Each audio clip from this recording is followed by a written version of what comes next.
क्रमांक 3 म्हणजेच लोहगाव, या लोहगाव परिसरात सध्या मी आलेली आहे आणि इथेचे कारण म्हणजे इथं बऱ्याचशा गोष्टी ज्या महानगरपालिका देते त्या फॅसिलिटीज इथपर्यंत अजून पोहोचलेल्या नाही आहेत. तर इथं जे स्थानिक नागरिक आहेत आपण त्यांच्याशी बोलून जाणून घेऊया.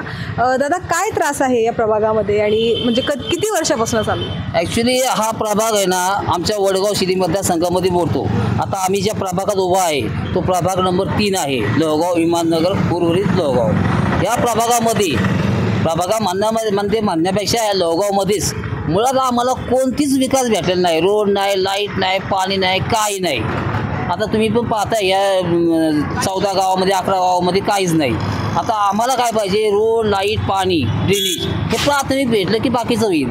आत्ताशी कुठं विकास आराखडा टाकला आहे या लोहगावमध्ये? तो फक्त रोडचा विकास आराखडा आहे, बाकीचं नाही.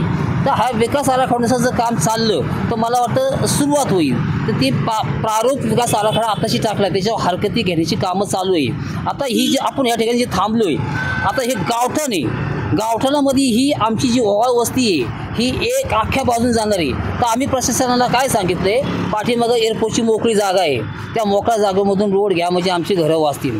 म्हणजे काय होतं, रोड होणं हे अपेक्षित आहे, परंतु रोड मोकळा आहे, त्या ठिकाणी जागा आहे, त्या ठिकाणी तुम्ही घ्या असं आमचं म्हणणे. तर त्यांनी ते ऐकलं पाहिजे, नाही तर आम्हाला तीव्र आंदोलन करायला लागेल. तर गावामध्ये रोड, पाणी, लाईट हे अत्यावश्यक बाब आहे. ही कुठलीही सुविधा आजपर्यंत भेटलेली नाही.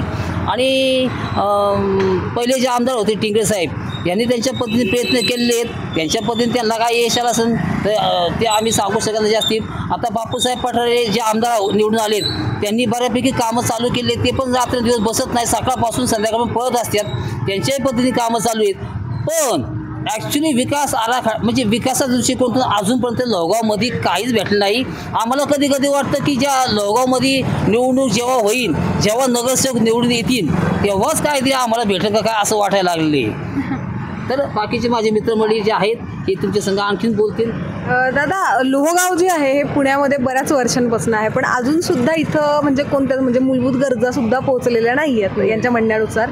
तर का असं, याचं कारण काय वाटतं तुम्हाला? स्थानिक गावातला पुढारी किंवा नेता नसल्यामुळं भेटलं नाही तिथं सुद्धा. काय मागणी आहे तुमची महानगरपालिकेकडून? काय काय इथं झालं पाहिजे? सगळ्यात इथं रस्ते, लाईट काहीच बिलकुल नाही. महानगरपालिकेत बिलकुल रस्ते, लाईट काहीच नाही.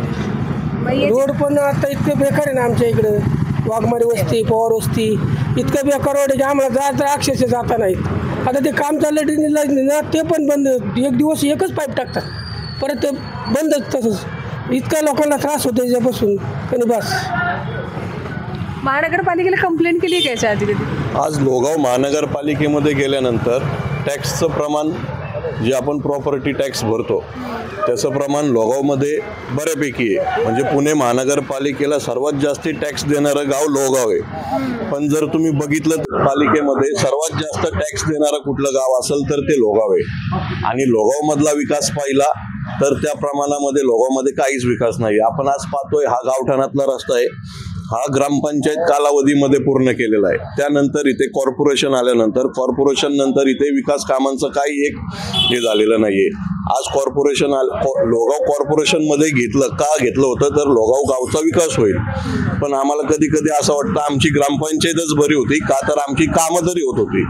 आज गावठाणातच विकास नाहीये. उर्वरित गावाच्या बाहेर एवढं मोठं गाव निर्माण झालंय, प्लॉटिंग झालेलं आहे, त्या ठिकाणी बरेचसे लोक येऊन राहतात. त्यांना धड प्यायला पाणी नाहीये, ड्रेनेजची व्यवस्था नाहीये, रस्ते नाहीयेत. पावसाळ्यामध्ये लोकांचे एवढे हाल होतात. मग त्याला जबाबदार कोण आहे? जर गाव कॉर्पोरेशनमध्ये घेतल्यानंतर एवढ्या प्रमाणामध्ये गावातनं जर टॅक्स घेता तर त्याचा मोबदला म्हणून गावात तुम्ही तशा सुख सुविधा पुरवा.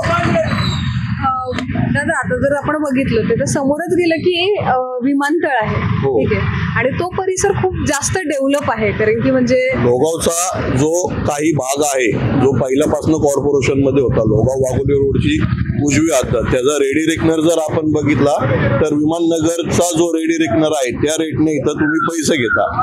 पण सुविधा जर बघितल्या तर विमाननगर मधल्या सुविधा आणि ह्या भागातल्या सुविधा इथे कचरा पडला तर 3-3 दिवस कोण उचलायला सुद्धा येत नाही. अशी दयनीय अवस्था लोहगावची आता करून ठेवलेली आहे. तरी प्रशासनाला हीच विनंती राहील की लवकरात लवकर याच्यावरती काहीतरी मार्ग काढावा. आता नगरसेवक, आता इलेक्शन आहेत, तर मग आता जे तुमच्या प्रभागातून उभं राहणार आहेत नगरसेवक, त्यांच्यासाठी काही मागणी तुमची?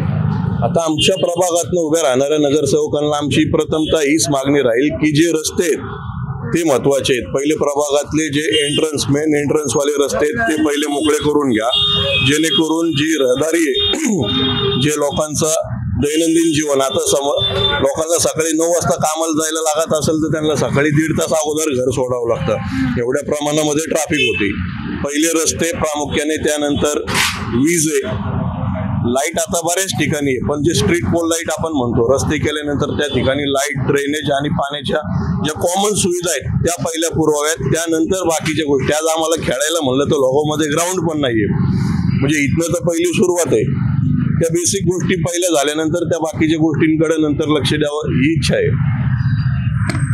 आत्ताच आपण या सगळ्या नागरिकांचा त्रास ऐकलाय. महानगरपालिका इथपर्यंत अजून पोहोचलेलीच नाही असं यांचं म्हणणं आहे. पण आता म्हणजे इलेक्शनच्या पार्श्वभूमीवर पण जर आपण बघायला गेलं तर आता तरी या प्रभागावर लक्ष जातंय का ते आपल्याला नक्कीच बघावं लागणार आहे. आणि पुढे काय होतंय ते आपण नक्कीच बघूया. तोपर्यंत तुम्ही पाहत राहा न्यूज.सी. मी मृदुला नारळ.